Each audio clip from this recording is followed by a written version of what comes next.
ನಮಸ್ಕಾರ, ನಾನು ನಿಮ್ಮ ಅಮರನಾಥ್ ಗುರೂಜಿ.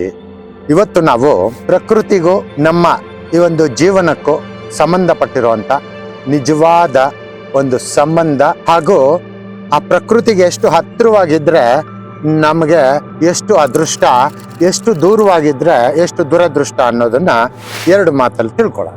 ನೋಡಿ, ನಾವು ಎಲ್ಲ ತಂತ್ರಗಳು ಕೂಡ ಈ ಒಂದು ಗಿಡಮೂಲಿಕೆಗಳಿಂದ ಹಾಗೂ ಪ್ರಾಣಿಗಳಿಂದ ಹಾಗೂ ಪಕ್ಷಿಗಳಿಂದ ಹಾಗೂ ಈ ಒಂದು ಮೆಡಿಸಿನ್ ಇಂದ ತಂತ್ರಕ್ರಿಯೆ ಮಾಡುವಂಥದ್ದು ನಡೆಯುತ್ತೆ. ಇವೆಲ್ಲ ಎಲ್ಲಿಂದ ಬಂತು? ಪ್ರಕೃತಿಯಿಂದ ಬಂತು ಅಲ್ವಾ?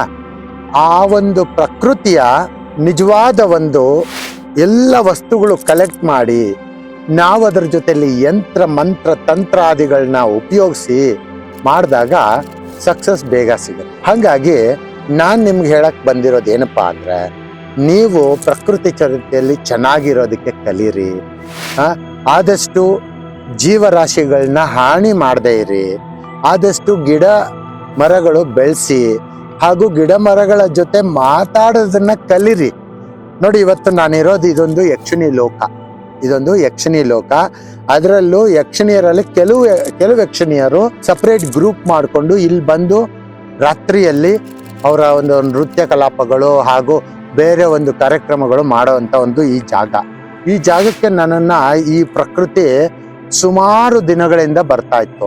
ಇದೇ ರೀತಿ ಒಂದು ಯಕ್ಷಿಣಿ ವಿಡಿಯೋ ಬಗ್ಗೆ ಮಾತಾಡುವಾಗ ಕೂಡ ನಾನು ಹೇಳಿದ್ದೆ, ಈ ದಿಕ್ಕಿಂದ ಒಂದು ಯಕ್ಷಿಣಿ ಲೋಕ ಇದೆ, ಈ ದಿಕ್ಕಿಂದ ಯಕ್ಷಿಣಿ ಒಬ್ರು ಬಂದಿದ್ದಾರೆ ಅಂತ.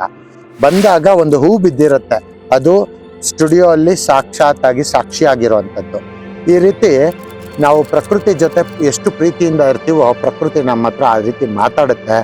ಆದಷ್ಟು ಬರಿಗಾಲಲ್ಲಿ ನಡೆಯೋದು ಮತ್ತೆ ಪ್ರಕೃತಿ ಜೊತೆ ಚೆನ್ನಾಗಿರೋದನ್ನ ಕಲೀರಿ. ತುಂಬಾ ಚೆನ್ನಾಗಿರ್ತೀರಾ. ಒಳ್ಳೇದಾಗ್ಲಿ.